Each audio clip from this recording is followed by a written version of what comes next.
नमो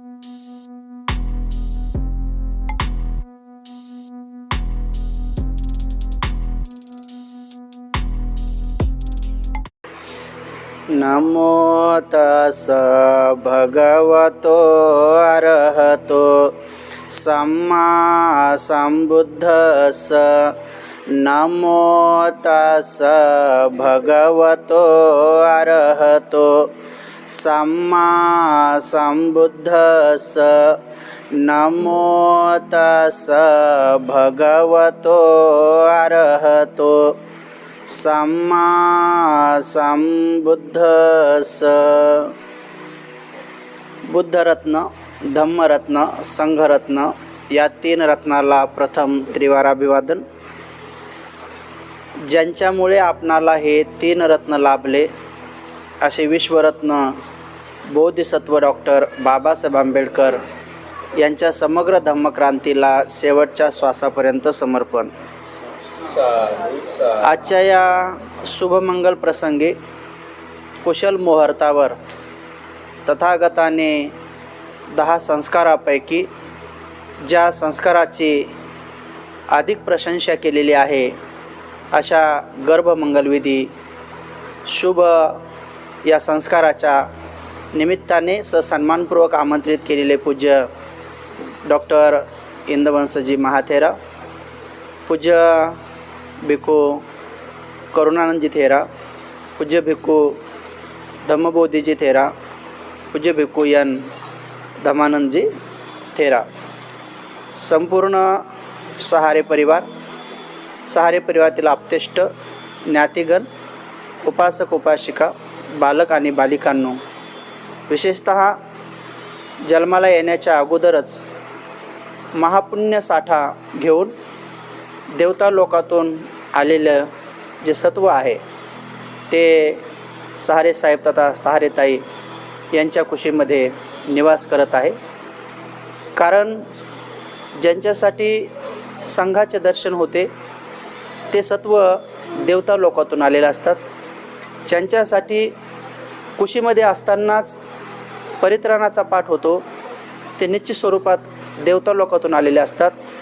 ज्यांच्यासाठी संघदानाचं आयोजन केलं जातं ते देवता लोकातूनच आलेले असतात। ज्यांच्यासाठी चिवरदानाचं आणि सर्वात श्रेष्ठ धम्मदानाचं आयोजन केलं जातं म्हणजे उपदेशाचं आयोजन केलं जातं ते देवता लोकातून आलेले असतात। आणि म्हणून आजच्या या मंगलमय प्रसंगी संपूर्ण भिक्खू संघांनी भगवंताच्या काळातले प्रत्यक्ष त्या काळात घडलेले उदाहरणं सांगून ज्यांच्या संदर्भात सुसंस्काराचे असे संस्कार घडलेले आहेत त्यांना ती महापुण्य संधी प्राप्त झालेली आहे त्यांच्या संदर्भात सांगितल्या गेलेलं आहे। शास्ता भगवान किंवा एखादे जाणकार जर भिक्षू असेल तर ते मातेला पाहता क्षणी, पिताला पाहता क्षणी हे सत्व कोणत्या देवता लोकातून कोणत्या कारणानं इकडं आलेलं आहे हे तक्षण सांगू शकतात। परंतु तसे जाणकार भिक्षू हळूहळू भारतात निर्माण होत आहेत आणि विश्वामध्ये तर ते नेहमीच असतात। भगवंत नेहमी सांगतात की जी माता सदोदित कटाक्षाने आपल्या पतीसोबत पंचशील धारण करते आणि अष्टशिलावर दृढ श्रद्धा ठेवून जी दोघं समवेत आपल्या बाळासाठी जे दोघंही बुद्धाने सांगितलेल्या अष्टशिलाला धारण करते तर निश्चित स्वरूपामध्ये देवता लोकातील सुद्धा उच्च कोटीचे जे देवता असतात जे की ध्यानामध्ये रमण असतात, जे की ध्यानामध्ये जास्तीत जास्त अग्रेसर असतात तिथून आलेले ते सत्व असतात। देवलोकांमध्ये सुद्धा केवळ आणि केवळ मोठमोठ्या सुखाचा आनंद घेणे, मोठमोठ्या उपभोगाचा आनंद घेणे एवढ्याच प्रकारचे देवता लोक पण 6 आहेत की ते केवळ केलेल्या कुशल कर्माचा उपभोग घेतला जातो। होऊ शकतं की इकडं महाधनवान घरामध्ये जसं की आपण अशा काही लोकांची नाव न घेता पण जे धनवान आहेत जसं की महाधनवान आहेत आपल्या भगवंताच्या काळात जसं अनाथ पिंडकासारखे असतील, माता विशाखासारखे असतील तर हे धनवान आहेत। पण त्या काळात पण काही धनवान होते पण ते धार्मिक नव्हते पण तरी त्यांच्या घरात आलेले लेकरं हे देवता लोकातून आलेले होते, पण त्या देवलोकातून आलेले होते की जिथे ध्यानाच्या पातळ्या गाठलेले देवता लोकातील नव्हते, तर जिथे केवळ धनाच्या पातळ्या गाठलेल्या आहेत तिथून आलेले ते सत्व होते. म्हणून पुण्यवान माता पित्याच्या कुशीमध्ये आलेले बाळ हे जर असे 6-5 प्रकारच्या गोष्टीचं आयोजन होत असेल आणि विशेष रूपाने एक चांगला भिक्खू संघ जो की महाराष्ट्रात सध्या चांगलं काम करत आहे, बाबाच्या चळवळीला वाहून घेतलेला आहे, जे धर्मविनयाच्या अनुषंगाने उपासकांमध्ये एक चांगली प्रेरणा देत आहेत, अशा संघाला आमंत्रित करणे, त्यांना विनंती करणे, हे सर्व त्या बाळाचे कुशल कर्म असतात. मातापिता हे निमित्त असतात. मातापिता हे निमित्त असतात आणि ते तथागत त्या काळात जाणकार होते, तथागत हे सांगत होते, म्हणून त्या टायमामध्ये सगळ्या लोकांना याचा उलगडा होत होता. पण आता वर्तमानामध्ये हा उलगडा होण्यासाठी आपल्याला थोडं ध्यानाच्या पातळ्या किंवा श्रद्धा बलानाचे समजून घ्यावं लागेल.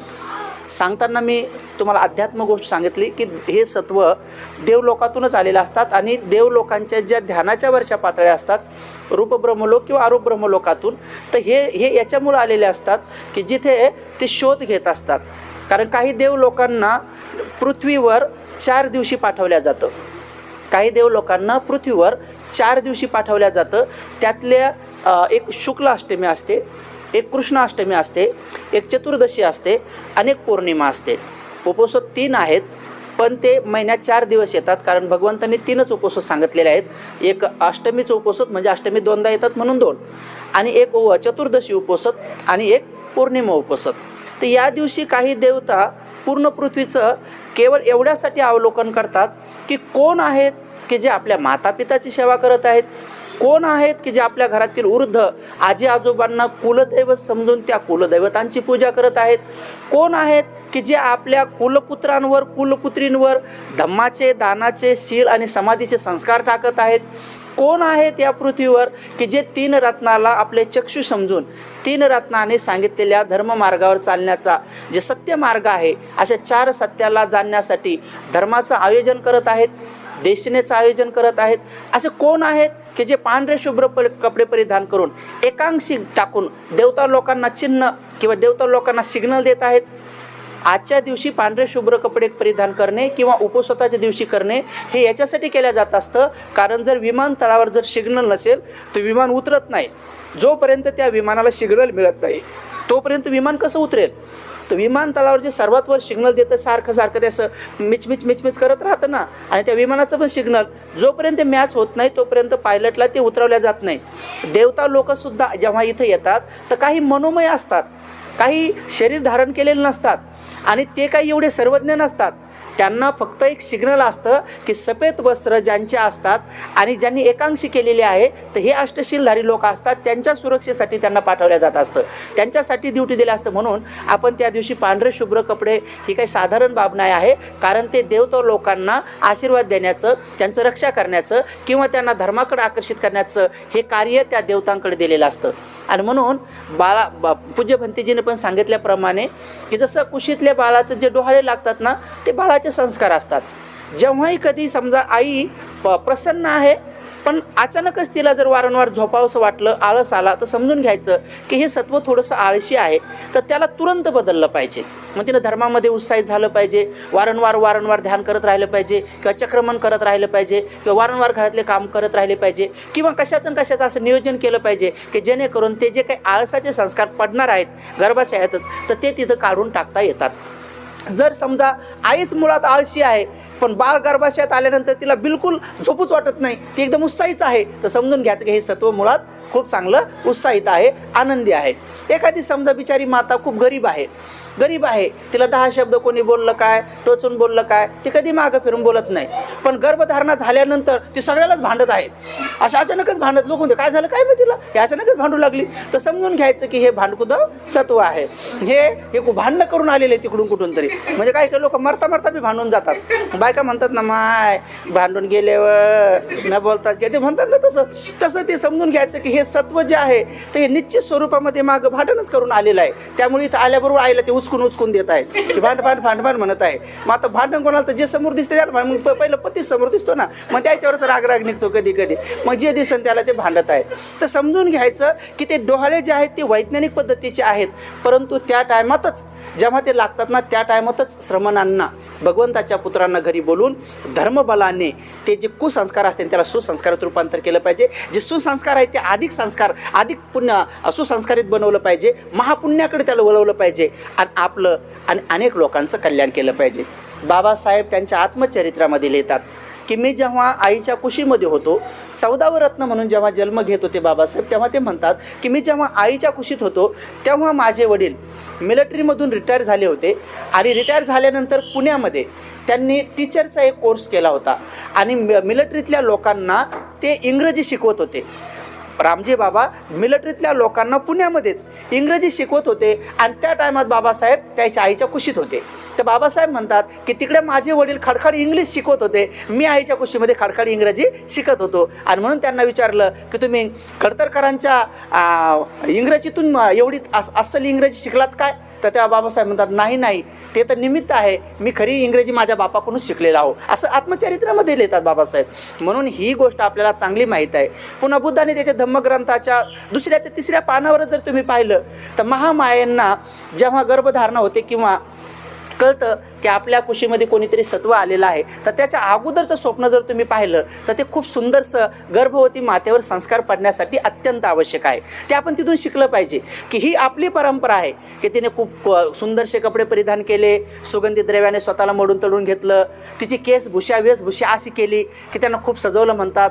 जन की काय ती दिव्य शक्तीचं स्वागत करणार आहे.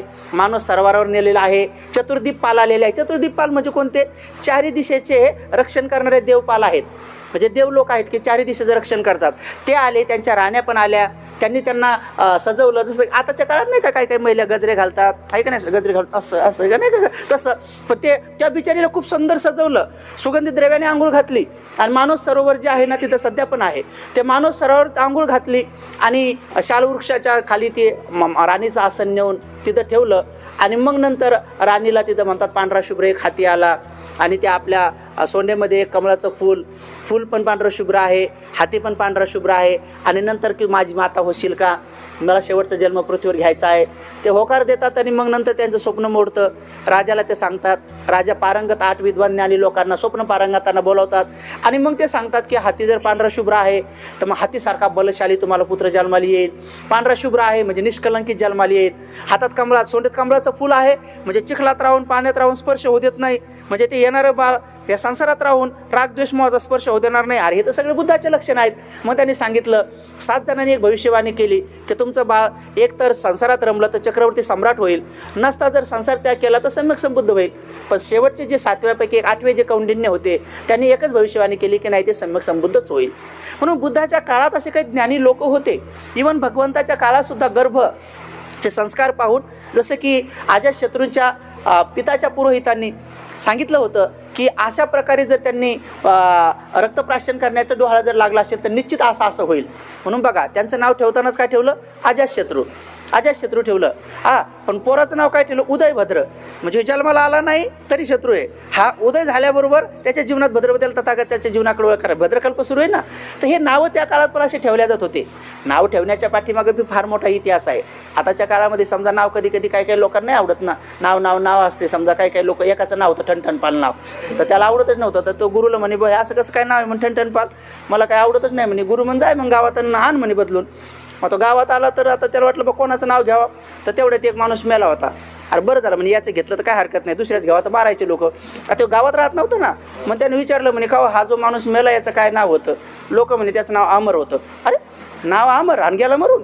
ते म्हणे तर दोन्ही तर उलट्याच गोष्टी आहेत. मग पुढं गेला तर एका मुलीला लय मारत होते, मालक लय मारत होते. मग म्हणे आईचं काय नाव आहे? तर लोक म्हणे हिचं नाव आहे धनपाली आणि दासी बनून मार खाऊ लागली. हे तर उलटंच काम आहे. आणखी पुढं गेला ते एक माणूस असा रस्ता चुकला होता तर याला विचारला रस्ता, म्हणे मला रस्ता सांग म्हणे, मी चुकलो म्हणे. ते नंतर सांगतो म्हणे तुझं नाव काय सांग म्हणे. ते म्हणे माझं नाव पथिक म्हणजे रस्ता दाखवणारा. म्हणे रस्ता दाखवणार तू आणि रस्ता चुकला तू. तर याच्या लक्षात आलं इकडे हे नावाचं आणि याचं काय ताळमेळ नाही. पुन्हा गुरुजीकडे गेला जंगलात. गुरुजी म्हणे आणलं का नाव? तर नाही म्हणे अमर बिमर सकता है, मार खा सकती धनपाली, पथिक भी रास्ता भूल सकता है, ठन ठन पाली अच्छा आहे, ठन ठन पाली अच्छा आहे म्हणे. हे बरं आहे म्हणे. आता काय का नाही. तर ते आता जीवनामध्ये असे छोटे छोटे नाव, पण हे नाव सुद्धा घेऊन येताना गौतम, गौतम नाव कसं घेऊन आलं. सिद्धार्थ का नाव ठेवलं सिद्धार्थ. 55 वर्षाचं वय आहे, राजा आहे, राजांचा राजा आहे, सगळं वैभव आहे, 1000 नांगर चालतील एवढी शेतीबाडी आहे, परंतु पुत्रप्राप्ती नाही. म्हणून ग्रस्ती लोकांचा जो सर्वोच्च आनंद आहे तो नाही आहे. म्हणून त्यांना असं वाटायचं की आपल्या जीवनाला काही अर्थ नाही, आपल्या जीवन आपण जगण्यात काही सिद्धता नाही. पण जसंही सिद्धार्थ गौतम कुशीमध्ये आले कळलं आणि जन्म झाला, तर त्या दोघांनाही असं वाटलं की आता आपल्या जीवनाला अर्थ आला, आता आपण जगण्यासाठी सिद्ध झालो. म्हणून त्यांनी त्यांचं नाव ठेवलं सिद्धार्थ, म्हणजे सिद्धार्थ. सिद्धार्थ नाव ठेवलं आहे का नाही. आणि जसे त्यांना ग्रह त्याग करायचा होता, ते ग्रह त्याग करायचा होता, तर त्याच रात्री इकडे राहुलाचा जन्म झाला. राहुलला म्हणजे आपण नाही होत का, राहू लागला म्हणजे ग्रहण लागलं. त्यांनी नाव ठेवायला सांगितलं, अरे हे आता राहू आहे म्हणे, हा तर माझ्या मुक्तिपथात किंवा माझ्या महाभिनिष्क्रमणामध्ये अडथळा आहे. राहूचा अर्थ होतो अडथळा. हां, असे नाव ठेवले जातात आहे का नाही. आमच्या एक भंतीच्या नावाबद्दल बी सांगतात ना, कधी कधी काही लोक नाव ठेवतात ना. दोघं नवरा बायको होते ना, तर दोघं नवरा बायकोला त्याचे नावच आवडे ना एकदा. आता माझी एक चुलत बहीण होती, तर तिनं तिचा नवरा नावामुळं सोडा. मी एकदा गेलोत म्हणलं, ही पोरगी इथं का नाही, तर म्हणजे तिच्या नवऱ्याचं नाव दगडूबाई म्हणून सोडलं म्हणे. म्हणलं तुम्ही तू म्हणत राहील. मग म्हणलं काय नावानं काय सोडावं का. तर काही लोकांचे नाव होतं, दोघं नवरा बायकोचे असेच नाव होते विचित्र. तर ते बायको म्हणे आपण नवरा बदलू. तर नवरा म्हणे मग तू काय म्हणशील मला. तर मग नवरा म्हणे मी तुला म्हणेन जिलाबी. मग नवरा बायको म्हणे मी तुम्हाला म्हणेन मग लाडू. आमची भतीची छान सांगतात. मग दोघांनी आपले नाव बदलून टाकले. नाव बदलले. मग तो कधी म्हणायचं पोरं जिलाबी कुठे आहे रे, आणि पोरं जिलाबी म्हणा पैसे ठेवलेत, बिल भर, असं तसं म्हणायचं. ते बी म्हणायचे लाडूल म्हणा डबा भरलाय, लाडू शेतातून कधी असते. दोघांचे बोलायचे. त्याचे 2 बैल होते, त्या 2 बैलाचे नाव पण बदलले. एकाचं नाव ठेवलं पाहुणा आणि एकाचं नाव ठेवलं चाबूक. ते चाबूक नाही का कोरडा मारायचं ते. आणि मग असे ते 10-12 वर्ष समजा गेले. एक दिवस हा शेतात नांगरत होता, काम करत होता, तर खरोच एक पाहुणा शेतात आला. पाहुणा शेतात आला. हा जेवत होता. जेवता पाहुणा बी जेवायला बसला. तर शेतात काय असते, ज्वारीची भाकर आणि कांदा. तर जेवायला बसले. तर तो म्हणे पाहुणे बा इथं खाता का घरी जाता. घरी जिलाबी आहे म्हणे. आता जिलाबी म्हणजे याच्या बायकोच नाव होतं जिलाबी. तर पाहुण्याला काय वाटलं, पाहुण्याला वाटलं इथं कांदा भाकर खाऊ सुरू, घरी जाऊन जिलाबी खाऊ. मग पाहुणा म्हणे मी इथं नाही जेवत, घरीच जातो म्हणे, घरीच जातो. मग पाहुणा घरी आला. आता घरी आल्यावर हिला काय माहीत की शेतातून आला म्हणून. तिनं घरी ज्वारीची भाकर पिठलं केलं होतं बेसन. तिनं आल्याबरोबर लगेच ज्वारीची भाकर बेसन वाढलं. हा वाट पाहू लागला जिलाबी कधी येते. आता जिलाबी काही येणारच नव्हती ना, कारण नाव होतं हिचं. मग याला वाटलं बा जिलाबी येत नाही. हा जेवत नाही म्हणून ती म्हणे काहून जेवत नाही. बरं आता जेवता का लाडू लेव देता म्हणे. लाडूला म्हणजे याचं नाव होतं. तर याला वाटलं बा जिलाबी नाही तर नाही, लाडू तरी भेटत. तर ते म्हणजे यानं ताट बाजूला केलं म्हणे मी नंतरच जेवतो लाडू आल्यावर. त्याला वाटलं लाडूच खावता, नाही जिलाबी तर नाही. आता लाडू कशाच येणार होता. तर हा बसला बिचारा. आता हे जे 2 बैल होते ना, त्यातला ज्या बैलाचं नाव पाहुणा होतं ते आलं घरी, आणि ज्याचं नाव चाबूक होतं ते गेलं पळून दुसरीकडेच पळून गेलं म्हणे. घाई घरी आला. घाई शेतकरी घरी आला आणि बायकोला आल्याबरोबर म्हणे का गं पाहुणा आला का, म्हणजे बैल आला का. तर ह्या पाहुण्याने बी ऐकलं. तर म्हणे का गं पाहुणा आला का. तर म्हणे आला. त्याला बांधून ठेवतो मी चाबूक घेऊन येतो. बांधून ठेव, आज चाबूक घेऊन येतो म्हणल्यानंतर या पाहुण्याला वाटलं मलाच बांधून मला चाबूक घाला. पाहुणा गेला पळून. जिलाबी नाही, लाडू नाही. पाहुणा घाबरून गेला. हे नावं कुठे गडबडशीर असतात कधी नावाचं काय नाव असतं की नाही. म्हणून ते गुरुजी नाही म्हणत का, लक्ष्मी धरे नाम ना कक्को ना खक्को, विद्या धरे नाम ना कक्को ना खक्को, गंगा धरे नाम ना नाभो ना धोबो, आणि यशोधरा धरे नाम कोई जाने ना पूछे. गुरुजी सांगतात शिबिरामध्ये सुंदरसं की नाममध्ये काय पडलेलं आहे. तसं सिद्धार्थ गौतमाच्या जन्माच्या वेळी सगळी भविष्यवाणी केली. म्हणून सत्व हे नेहमी वेगवेगळ्या ठिकाणाहून येतात. जिथून आले त्याचे सगळे लक्षणं आईवर वडिलांवर पण उमटतात. अनेक लोक विचार करतात की बाळ तर आईच्या कुशीत असतं. एका घरी आम्ही गेलो तर त्यांनी भंतीजी तुम्ही मला पण सांगितले असं राहा तसं राहतं, बाळ तर तिच्या कुशीत आहे म्हणे. माझं काय म्हणलं, टी व्ही जरी तिकडे असले ते अँटीना रिमोट कंट्रोल इकडे नाही म्हणलं. त्यामुळं कसं ते दोघांचा धाराप्रवाह असल्या कारणाने या सगळ्या संसारामध्ये जर वडिलांनी इकडे दारू पिऊन झुलले तर बाळ तिकडे कुशीमध्ये झुलत राहतं. लक्षात ही प्रक्रिया आहे. वडिलांनी जर तिकडे भांडण केलं की वडिलांनी जर तिकडे दान दिलं तर बाळावर ते संस्कार पडत राहतात. म्हणून बुद्ध भगवंतांनी ह्या गर्भसंस्कार विधीच्या टायमामध्ये एक जोडपं त्यांच्याकडे आलं होतं त्या काळामध्ये. तर त्यांना जो उपदेश दिला होता तो 2-3 मिनिटात देऊन प्रवचन समाप्त करतो. भगवंत त्याला उदाहरणं सांगताना म्हणतात की ए माते आणि हे पिता, बाळावर संस्कार कसे केले पाहिजेत. बाळावर संस्कार करण्यासाठी डोळ्याने दिसणं असं उदाहरण सांगायचे भगवान. लोकव्यवहारातले उदाहरण सांगायचे. तर भगवान म्हणतात की हे उभयतांनो, तुम्ही दोघांनी कुंभार बघितला का? तर ते म्हणले हो भगवान, आम्ही तर कुंभार बघितलेला आहे. तर मग कुंभार माती आणताना खडकाची माती आणतो, बुरमुटिया माती आणतो का नदीच्या काठची आणतो? भगवान, तो नदीच्या काठची आणतो. का बरं? कारण नदीच्या काठची माती ही मऊ आणि नरम असते, तिच्यामध्ये जास्त दगडं नसतात. मग नदीच्या काठाकाठाची आणतो. अच्छा, बरं आणल्यानंतर लगेच मडके बनवतो का? तर नाही भगवान, पहिल्यांदा आणल्याबरोबर तो तिला चाळून घेतो, तिला गाळून घेतो. कारण तिच्यातला सगळा काडी कचरा तो बाजूला काढतो आणि पूर्ण माती चाळून गाळून घेतल्यानंतर त्याचं सुंदरसं असं एक आळं बनवतो आणि प्रमाणशीर तिच्यात पाणी टाकतो.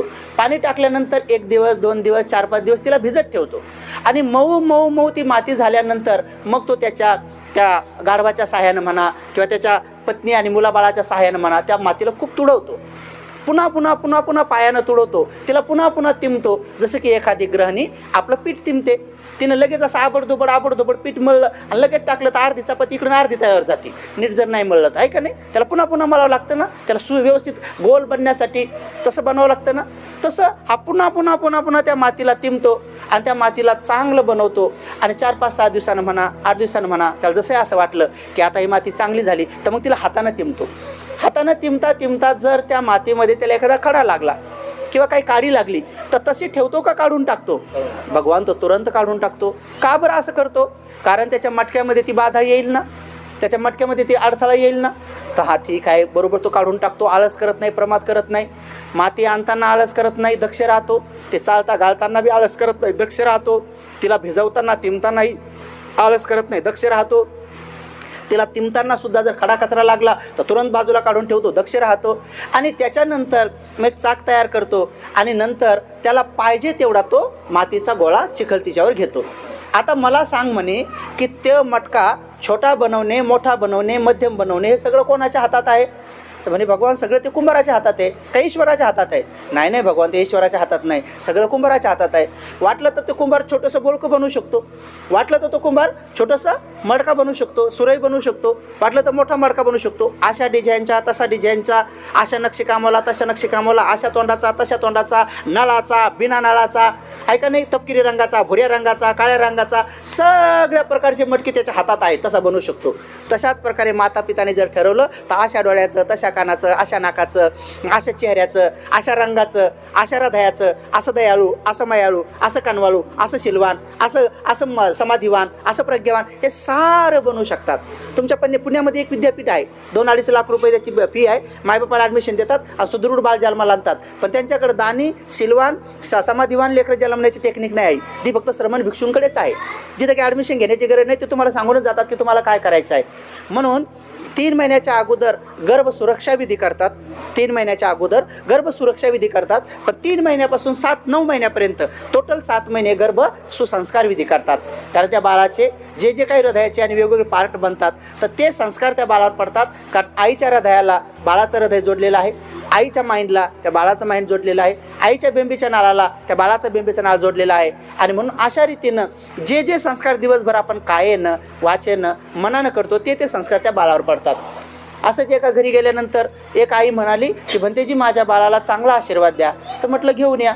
तर नाही म्हणे, अजून जन्माला चाललं नाही. अरे, आम्हाला वाटलं पलकडच्या घरात बसलं काय. तर म्हटलं ठीक आहे, तुम्हाला असं वाटतं का की तुमचं बाळ चोर निघावं?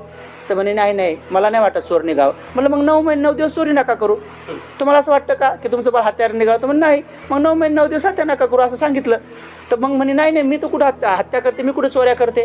तर मला माहीत आहे म्हटलं आई, तुम्ही बाहेर कुठं चोऱ्या करायला जात नाही, पण कधी आपल्या साहेबाच्या खिशातूनच चोरता म्हटलं. हां, तशी 4-5 वेळेस चोरले म्हणे, मग ते बी तुमच्या पाकिटातून चोरणार आहे म्हटलं. कारण ते संस्कार जे असतात ना, तर ते संस्कार परिवर्तनशील असतात.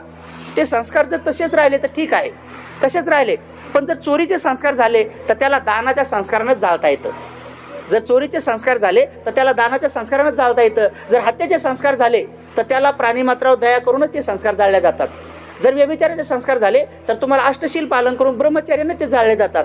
जर खोटं बोलण्याचे संस्कार झाले तर सदोदित तुम्ही सत्य बोलून तुम्ही संपापलाप झालं, जसं तुमचं मुसावाद झालं, पिसुनावाचं झालं, परुसावाचं झालं, तर तुम्हाला इकडं सत्य बोलून, मौन धारण करून, जोडायचं बोलून, आपुलकीचं बोलून, मृदू बोलून किंवा अर्थाचं बोलून अशा प्रकारे तुम्ही त्याला जाळू शकता त्या संस्काराला. आणि जर नशापतनाचे संस्कार झाले तर तुम्ही इकडं सत्तीपठ्ठणाचा अभ्यास करून तुम्ही नियमित दक्ष राहून सदोदित आपले सारे इंद्रिय जागृत ठेवू शकता. तिकडं सगळे इंद्रिय बेहोश असतात ना नशापतामध्ये. आणि मग अशा रीतीनं तुम्ही बाळाचे संस्कार ते बाळ पूर्ण तयार होईपर्यंत टाकू शकता. म्हणून नित्यनियमाने आईनं पहिल्यांदा आपल्या बाळाचा आईच्या कुशीतून जन्म झाल्यावर सुद्धा पहिल्यांदा आपल्या बाळाला तथागताचे रूप दाखवावे. तथागताचे रूप एकदा दिसले तर त्या बाळाचे डोळेच बुद्ध रूपाने भरून जातात आणि नंतर मग ते कधीच कोणाकडे वाईट नजरेने बघत नाही. म्हणून आपल्या बाळाला जन्मल्याबरोबर पहिले बुद्ध रूप दाखवावे आणि आपल्या बाळाला सगळ्यात अगोदर जन्माला आल्याबरोबर त्याला बुद्ध वचन ऐकावे. म्हणून बाळ जन्मल्याबरोबर कोणीतरी जे तिथं असन त्यानं लगेच नमो तस्स भगवतो अरहतो सम्मा संबुद्ध असं कानात म्हणावे. म्हणून बाळाला पहिल्यांदाच बुद्ध वचन ऐकावे, त्याला पहिलं बुद्ध रूप दाखवावे आणि जेव्हा बाळ बोलणं सुरू झालं तर त्याला पहिल्यांदाच बुद्ध वचन नमो नमो शिकवावे. असं नाही मेम मेम मेम मेम असं नाही शिकू, पहिले त्याला नमो नमो शिकवावे. नाही तर आता पहिले लोक नाही का ते कान फुकत होते. मला एका ठिकाणी कार्यक्रमात नेलं आणि एक बाई पण माझ्या पुढंच चालली, कान फुकणारी बाई, ददडक ददडक ददडक. मला वाटलं याच्याकडे जपानची डिग्रीची काय करून कान फुकायची. आणि ते पोरकं त्याच्या जवळ ठेवलं आणि ते आईन कान फुकले त्या बाळाचे. कसे फुकले माहिती का? कान्या कान्या कुर आणि म्हशी गेल्या दूर.